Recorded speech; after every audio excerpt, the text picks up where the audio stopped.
So today, ipakita ko sa inyo paano pagtatanggal ng back seat.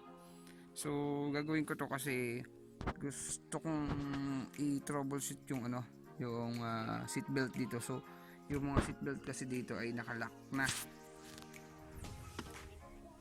Yun. So hindi siya mahigit. So sayang naman yung mga seat belt. So safety feature siya. So ngayon papakita ko sa inyo paano pagtatanggal ng back seat para makuha natin yung yung seat belt. So this is for Nissan Sentra model 2001 to up to 2003. So model na to. So Sentra Exalta yung yung may variant na DS Grandeur. So yun po. I think din to, ganun din pa rin naman sa iba. Siguro yung ibang brand parehas din lang. Pwedeng 70% na same. Basta may siya, parang ganito din. So may ito po, sasimulan natin. So may latch siya dito. Ang una natin tatanggalin itong upuan bago itong sandalan. So una, meron ditong latch. So pag higit mo siya, pwede mo siyang iangat pati doon sa kabila.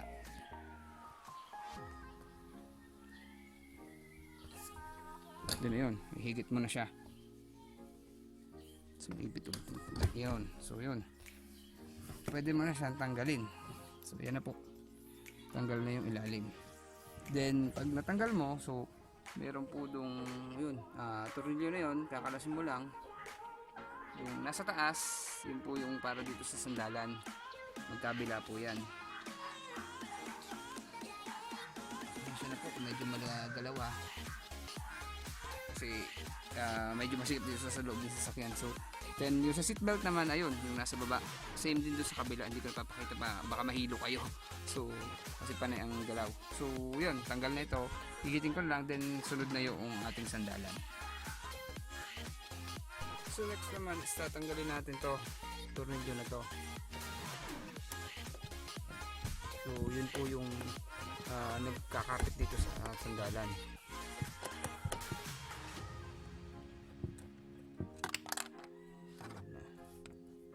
Same doon sa kabila.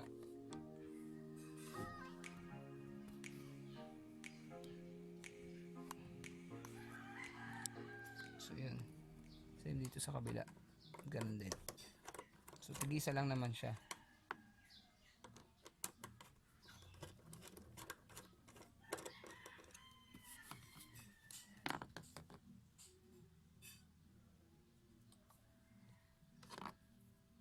So please bear with me po kung medyo makadikot.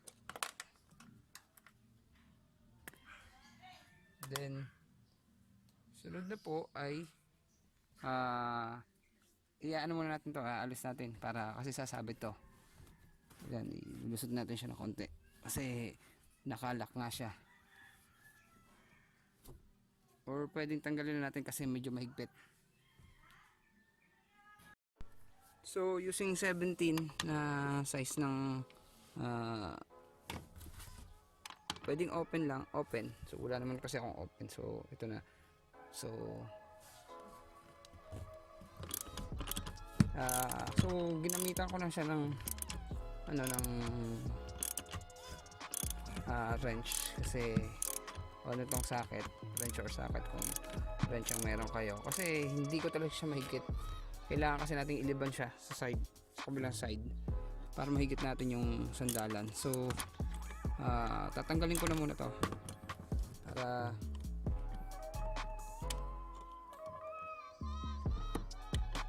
para maging mas madali ang trabaho.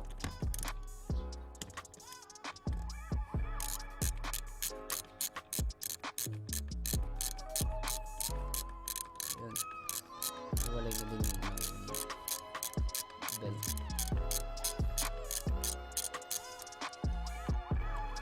Ayan o, nakita na kamay. So yun, tanggal na siya. So higit na yung ating belt sa kabilang side. So dito naman tayo sa kabilang side. So ganun din sa kabilang side. So hindi ko na pakita. So ngayon, ayun, tanggal na rin siya yung sa kabila. Hindi ko na pinakita. So yun, maluwag na to ngayong itong likod na to. So pwede mo na siyang galawin, no? Actually yan, gagalaw na siya.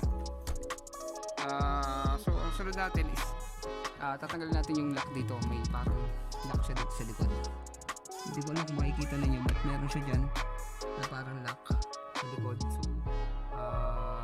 didiinan na lang siya, tapos gagawin natin is didiinan natin sa part na to, then iaangat para matanggal siya sa pagkakal.